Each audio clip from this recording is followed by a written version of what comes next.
Sometimes as Christians, we do not feel like praying. We don't feel like reading the Bible. We don't feel like going to church. And sometimes we don't feel like loving our neighbors or self. But I got a scripture for you guys. It's really helped me. It says in 1 Corinthians 16, verse 13 through 14, be on your guard, stand firm in the faith, be courageous, be strong, do everything in love.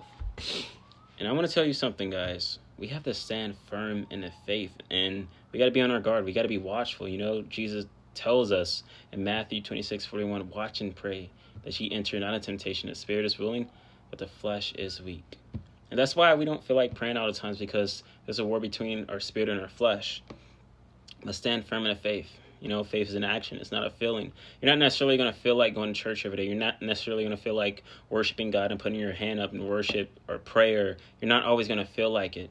But I feel turn into I will, and I will turn into I must, and I must turn into I love, because you're going to simply love doing it. You're not always going to feel like it. Kind of like working out. You know, you're not going to feel like working out some days, but you got to do it anyway because there's benefits. And our Sorry, guys, my phone just bugged, but don't simply walk by feelings. A lot of Christians walk by their feelings, and they get nowhere in their relationship with God. Walk by faith, not your feelings, and seek God. And love takes action. So stay encouraged, and I love you guys so much.